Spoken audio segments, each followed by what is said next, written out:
Good evening, ladies and gentlemen. This is Jack Douglas. When we think of the world's most colorful cities after dark, chances are that we'll mention Paris, Rome, Singapore, Tokyo, Rio, and so on. But there are many cities which, while only passably interesting by day, suddenly become fascinating and absorbing at sundown after the shadows fall. And to prove our point, we're going to journey now across the seven seas to spend a midnight in Amsterdam.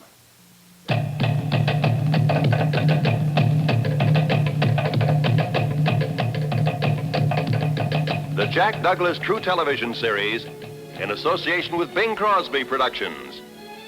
Across the seven seas, combining the different worlds of travel and adventure. And presenting tonight, Sundown, a tour of the world's most exciting cities after the shadows fall.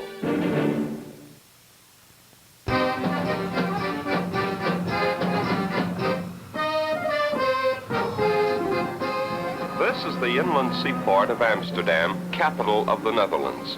The dimly silhouetted spires are of the Church of St. Nicholas, patron saint of sailors and the city itself. And there in the background is Vester Church, the last resting place of the immortal Rembrandt. Now, Amsterdam is an old city, and by and large, the streets are narrow, and therefore the light from the shop windows and neons on either side of the streets almost seems to turn night into day. And you know, neons have a way of telling us many things.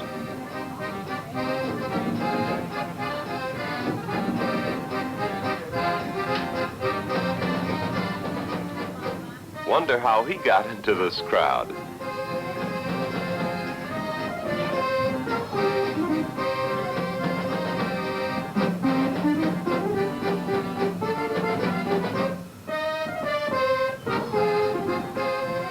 And like most of the world's major cities, an American corner.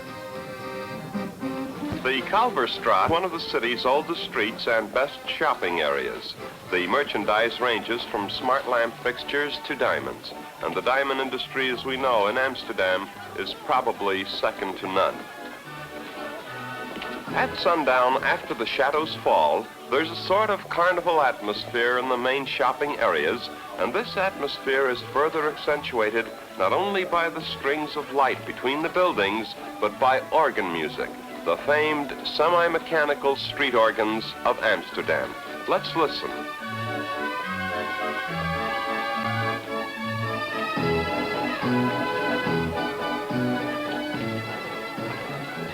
These street organs appear only at night, and 3 men tend each organ.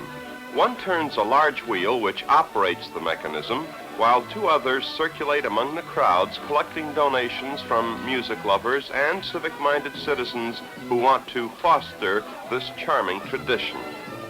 This is the workshop of Mr. G. Perley, who designed and built all of Amsterdam's street organs.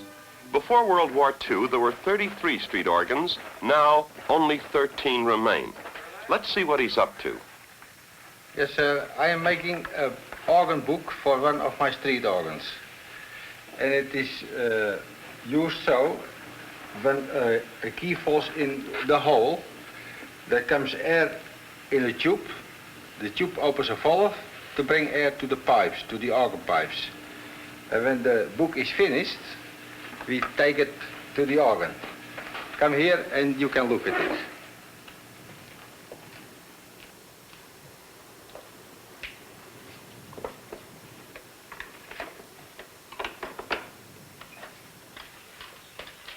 We have placed now the book in the key frame, and when we turn the wheel, the bellows are bringing air in the organ, so it can play. And here are the tubes for the air. Now we shall play now.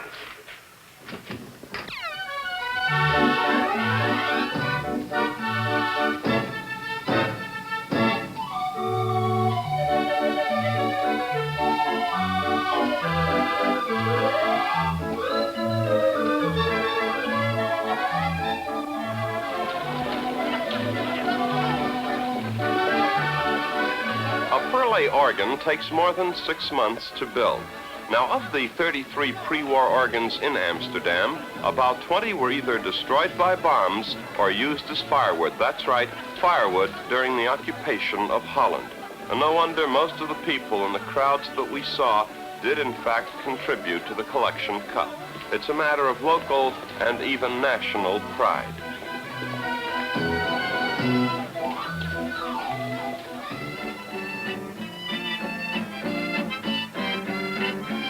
The street musician is also an Amsterdam institution.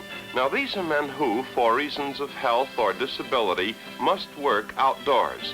They are licensed to perform on the streets by the police department, and to secure a license, the musician must pass an audition before a panel of 3 music judges. A sour note or two flunked our guitarist friend, who'll be given another chance in 90 days. The accordionist, however, passed the test. He'll be licensed to perform on the streets and accept donations, but he cannot beg.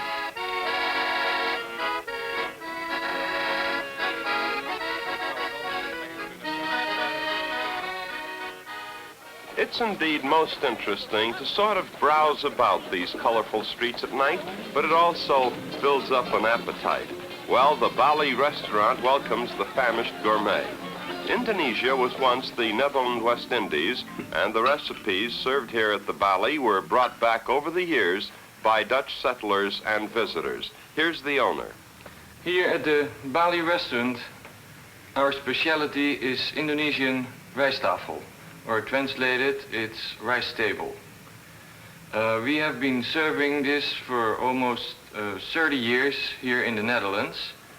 All of the recipes of these dishes originally came from Indonesia, and still today are cooked and served by Indonesian cooks and waiters.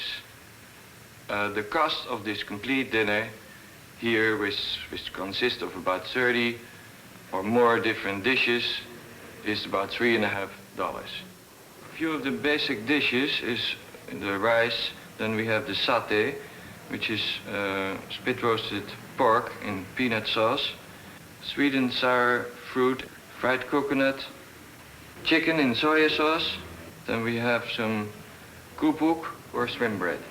So there it is, the famous Indonesian rijsttafel served in the Bali restaurant in Amsterdam. Here is a young man who has probably never been to the Bali restaurant. His name is Kees Bous, and he works with his father in the family greenhouse in Aalsmeer, just a few miles outside Amsterdam. Father and son grow flowers, flowers which will be auctioned in Amsterdam.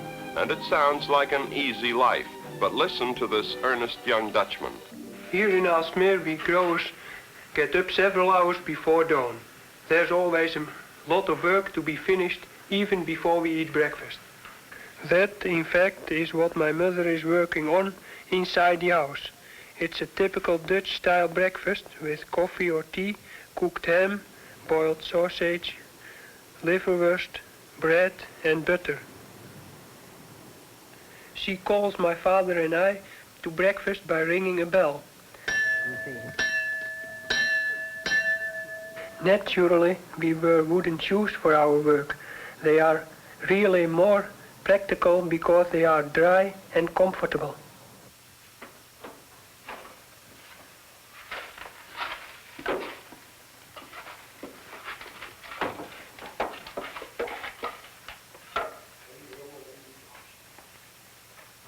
By the time my father and I come in for breakfast, the rest of the family has gotten up. My brother Nico is home on a pass from the army. My sister Mary is still in high school in Aalsmeer.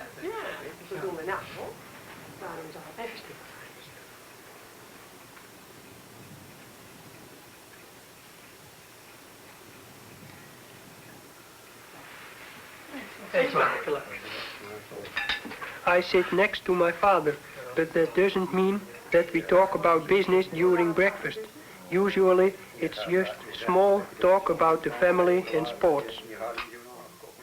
To move the plants from here to the market, we still use a barge powered by a gasoline motor. Some of the other growers in Aalsmeer have changed to trucks, but we still like The barge, because it's smoother, it doesn't break the planks.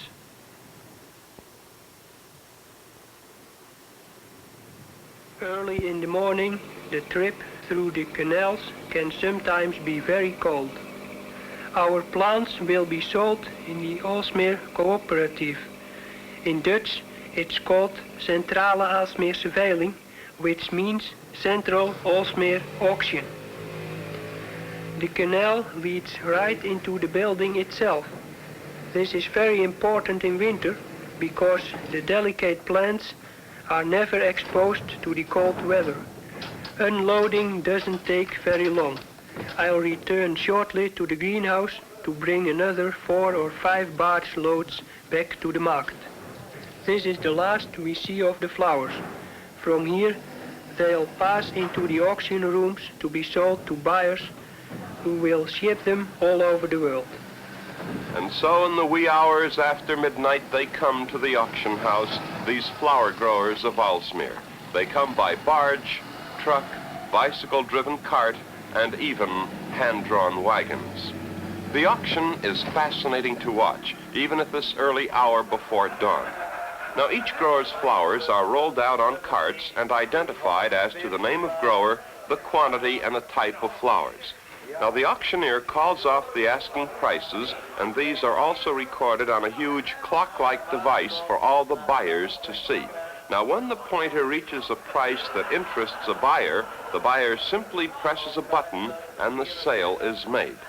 An assistant to the auctioneer inspects the flowers from the floor and shouts out his opinions, good or bad. This, of course, is intended to help the buyers.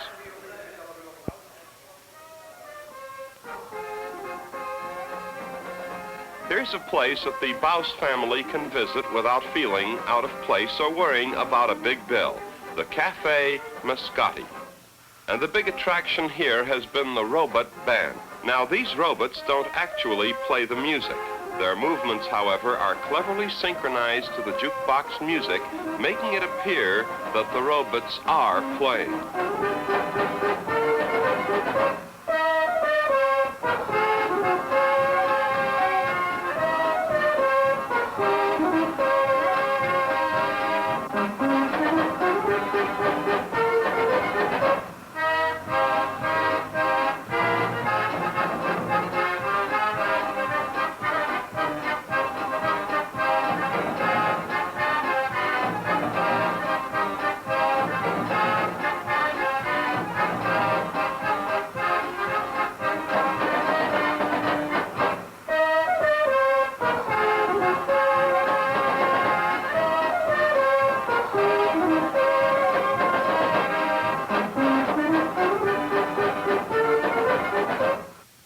Of Amsterdam, the city that gives thanks to the sea. And well it should, for the harbor and port activities alone account for 1/3 of the city's economic lifeblood. But even that statistic doesn't tell the full story, for Amsterdam is rated 5th in importance among the seaports of Europe, a considerable achievement for the seaport of so small a nation. The harbor came before the city back in the 12th century, so it's not too far-fetched to suggest that without its outlet to the sea, Amsterdam today might be just another picturesque little Dutch village. Well, sundown means very little among the harbor people, because more than 8,000 sea vessels dock here each year, and work goes on regardless of the time of day. At midnight, the captain of the freighter Achilles prepares to sail. Hello, I'm Captain De Vries of the motor ship Achilles from the Royal Netherlands Steamship Company in Amsterdam. We are about to leave tonight from here to Aruba in the Caribbean. Navigating in the Amsterdam harbor is not so difficult. There are no currents whatsoever, and the channel is almost straight. It takes us about 3 hours from here to sea. This map shows how Amsterdam connects with the North Sea at IJmuiden, 10 miles away, by means of the North Sea Canal. This beacon at IJmuiden welcomes the ships of all nations to the largest lock and the deepest canal on the face of the earth, a lock so big it can accommodate anything afloat, including an aircraft carrier. From his control tower, the harbor master operates the enormous gates of the lock simply by pressing a button. Each of the 2 gates weighs 1,200 tons, and it takes 2.5 minutes to open or close the lock gates.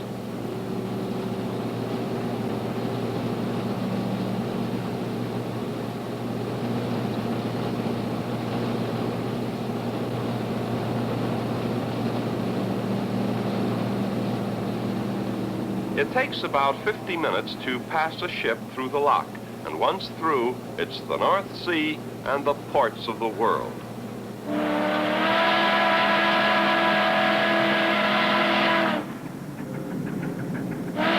The harbor separates the main and north end sections of Amsterdam, and 3 ferry routes service the heavy traffic.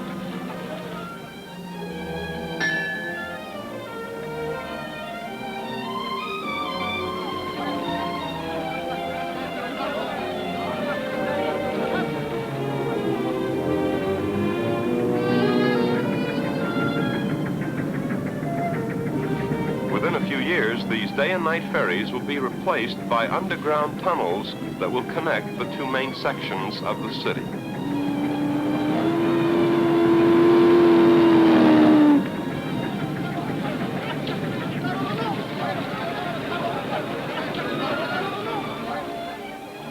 Another look at the map shows us that Amsterdam connects with the Rhine River by means of the Rhine Canal.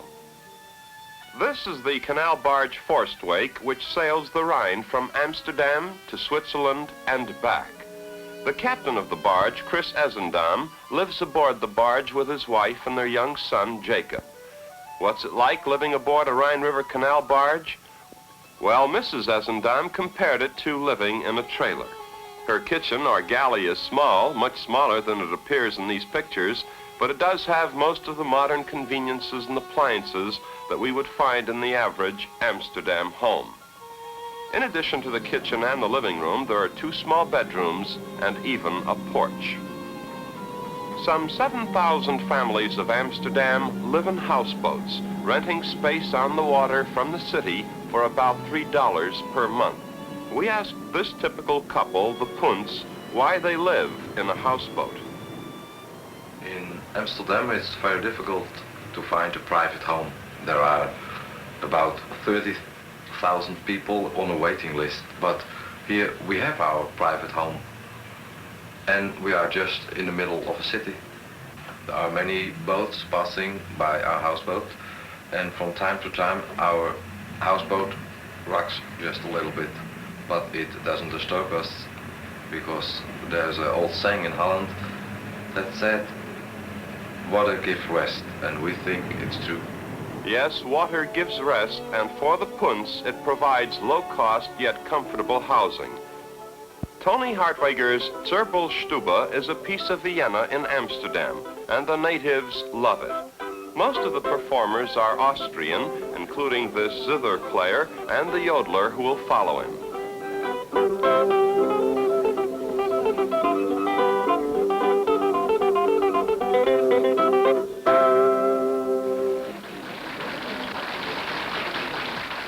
Maar tot die zingen moest, jodelodie, jodelodie. Die vindt jodel ganz famos, jodelodie, jodelodie. Die hört den neuen Jodler zu und sind verliebt in nu. Die hört den neuen Jodler zu und sind verliebt in nu. Jodelodie, jodelodie, jodelodie, jodelodie, jodelodie, jodelodie, jodelodie, jodelodie, jodelodie, jodelodie, jodelodie, jodelodie.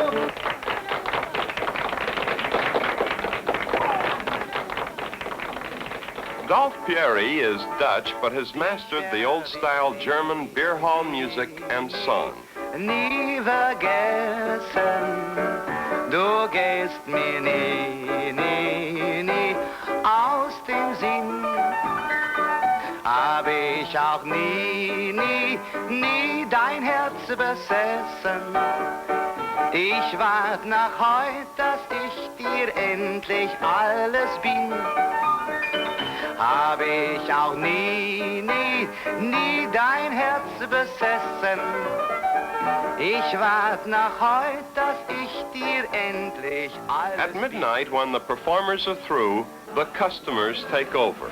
It's one for all for one, and let tomorrow take care of itself.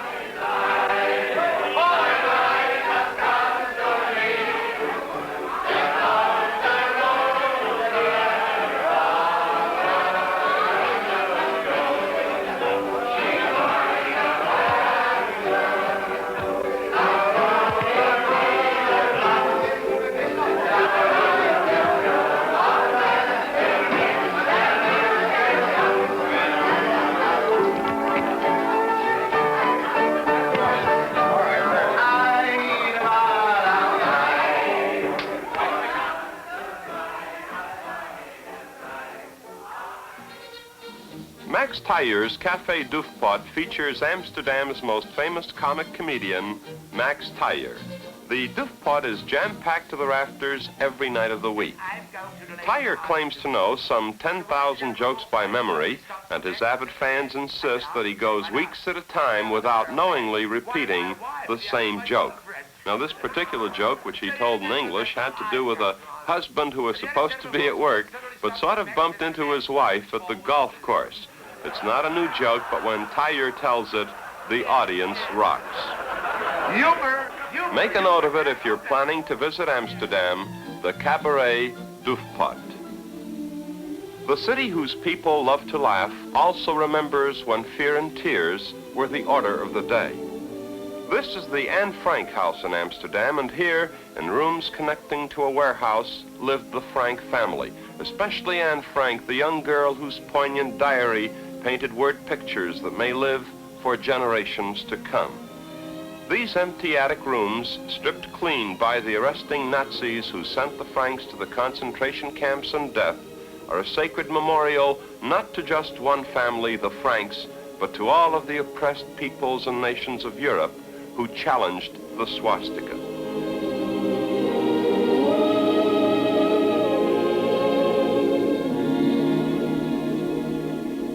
The warehouse itself has been renovated and is quite often used as a conference room by students who, by meeting and discussing the problems of their time, are attempting to reach a better understanding of each other.